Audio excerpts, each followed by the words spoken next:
আচ্ছা, আপনারা কি কখনো ভেবে দেখেছেন আমরা জীবনে এত কিছু পাওয়ার পরেও কেন আসলে খুশি হতে পারি না, বা নিজেকে সব সময় খুশি রাখার আসল মন্ত্রটা কি? উত্তরটা কিন্তু খুব সহজ, অথচ আমরা সেটাই মানতে চাই না। নিজেকে যদি সবসময় হাসি খুশি রাখতে চান, তাহলে একটা কথা আজই ব্রেনের মধ্যে গেঁথে নিন: কারোর কাছ থেকে কোনো কিছু আশা করবেন না। হ্যাঁ, শুনতে হয়তো একটু কঠোর লাগছে, কিন্তু এটাই বাস্তবতা। কারণ আশা যেখানে থাকে, হতাশার ঠিক তার পেছনেই দাঁড়িয়ে থাকে। আজকের ভিডিওতে আমি আপনাদের এমন একটি জীবনের গল্প শোনাবো, যা শোনার পর আপনার গায়ে লোম দাঁড়িয়ে যাবে। বাবা মায়ের প্রতি আমাদের দায়িত্ব এবং সম্পর্কের কিছু গভীর সত্য আজ আপনাদের সামনে তুলে ধরব, যা সচরাচর কেউ বলে না। তাই খুব মনোযোগ দিয়ে কথাগুলো শুনুন। হয়তো আজকের এই কয়েকটা মিনিট আপনার চিন্তাভাবনা পুরোটাই বদলে দিতে পারে। মূল গল্পে যাওয়ার আগে ছোট্ট একটা অনুরোধ: যদি আপনি মনে করেন যে বাস্তব জীবনের এই কঠিন সত্যগুলো সবার জানা উচিত, এবং আপনিও যদি বাবা মায়ের ভালোবাসাকে সম্মান করেন, তাহলে এখনই ভিডিওটিতে একটি লাইক দিয়ে দিন। আর যারা আজ প্রথমবার আমার কথা শুনছেন, তারা অবশ্যই সাবস্ক্রাইব করে আমাদের পরিবারের সদস্য হয়ে যান, কারণ এখানে আমরা জীবনকে নতুন করে চিনতে শিখি। বন্ধুরা, একটা পুরুষের জীবন আসলে বড়ই অদ্ভুত, তাই না? একজন পুরুষ আসলে নিজের জন্য বাঁচে কতটুকু? ছোটবেলা থেকে সে নিজেকে তৈরি করে তার বাবা মায়ের মুখে হাসি ফোটানোর জন্য।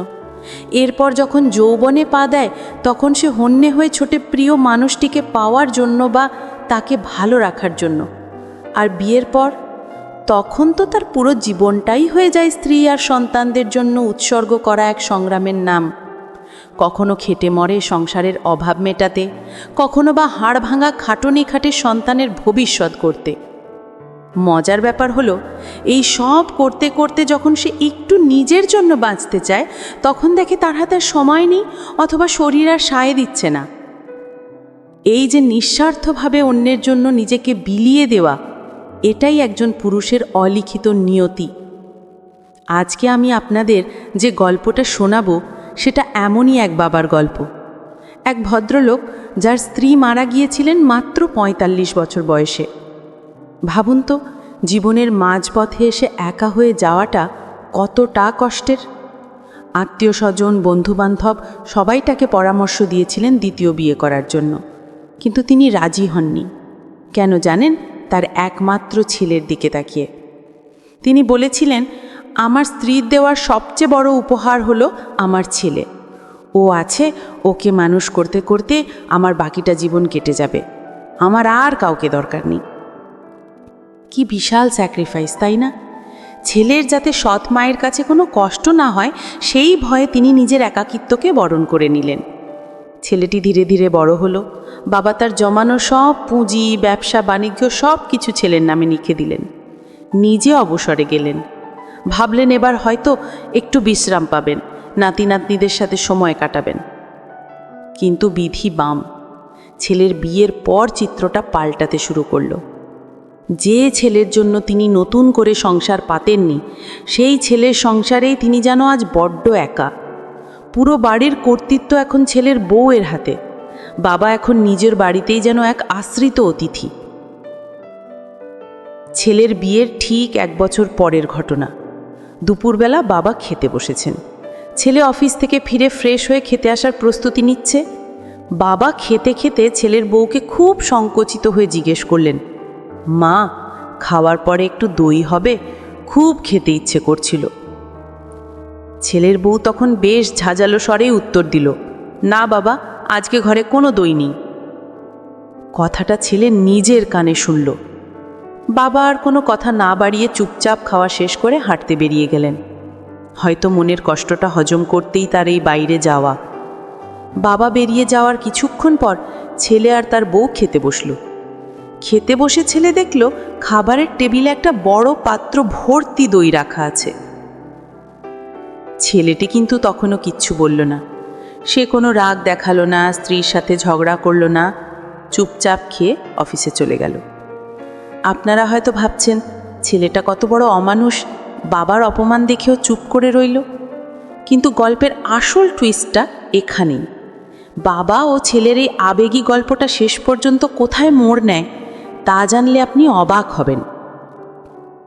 কিছুদিন পর ছেলে হঠাৎ তার বাবাকে বলল, বাবা, আজ তোমাকে আমার সাথে একটু কোর্টে যেতে হবে। বাবা তো অবাক, তিনি ভয় পেয়ে গেলেন, জিজ্ঞেস করলেন, কোর্টে কেন রে বাবা, কি হয়েছে? ছেলে খুব স্বাভাবিক গলায় বলল, আজ তোমার বিয়ে, তাই কোর্টে যেতে হবে। বাবা আকাশ থেকে পড়লেন, এই বয়সে বিয়ে? তিনি ছেলেকে ধমক দিয়ে বললেন, তোর কি মাথা খারাপ হয়েছে? আমি তোকে এত ভালোবেসে বড় করলাম, তোর জন্য মায়ের অভাব বোধ করতে দিনি, আর আজ তুই আমাকে বিয়ে দিতে চাইছিস? আমার আর কাউকে দরকার নেই বাবা।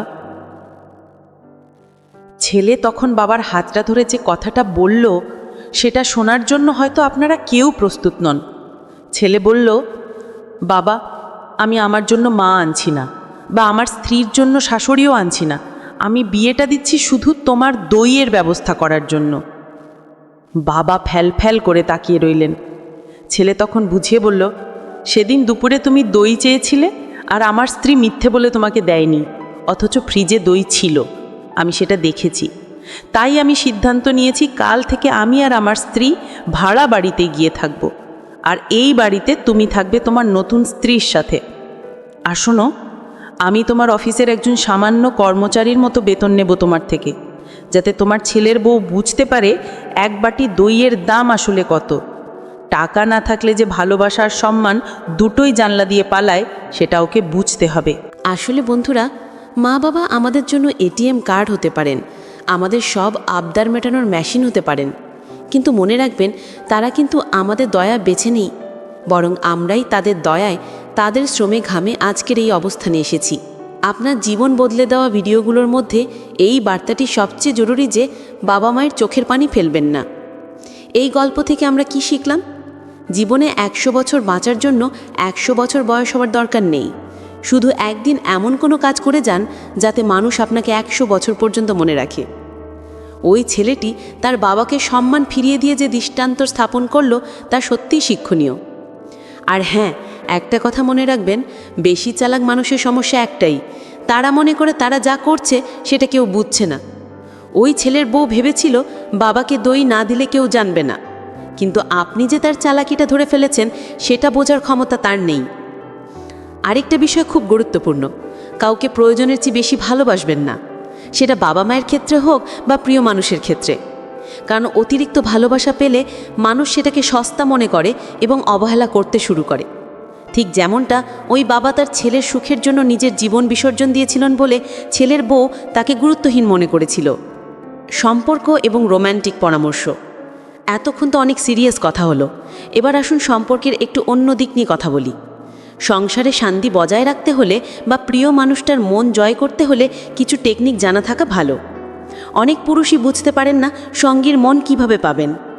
একটা কথা প্রচলিত আছে, নারীর মনের নাগাল পাওয়া নাকি খুব কঠিন, কিন্তু বিশ্বাস করুন ব্যাপারটা মোটেও রকেট সায়েন্স না। আপনি যদি আপনার প্রিয়তমার মনের একদম গহীন কোণে, যাকে আমরা তার গোপন জায়গা বা হৃদয়ের খাস কামরা বলতে পারি, সেখানে জায়গা করে নিতে চান, তবে এই 3টি কাজ করুন। 1. মিষ্টি কথা ও রোম্যান্টিকতা। শুধু কাজের কথা বলবেন না, তার সাথে মিষ্টি করে কথা বলুন, একটু রোম্যান্টিক হন। সম্পর্কের শুরুতে যেমন আবেগ ছিল সেটা ধরে রাখার চেষ্টা করুন। মেয়েরা সেই পুরুষকেই হৃদয়ে স্থান দেয় যে তাকে কথার জাদুতে মুগ্ধ করে রাখতে পারে। 2. প্রশংসা করুন।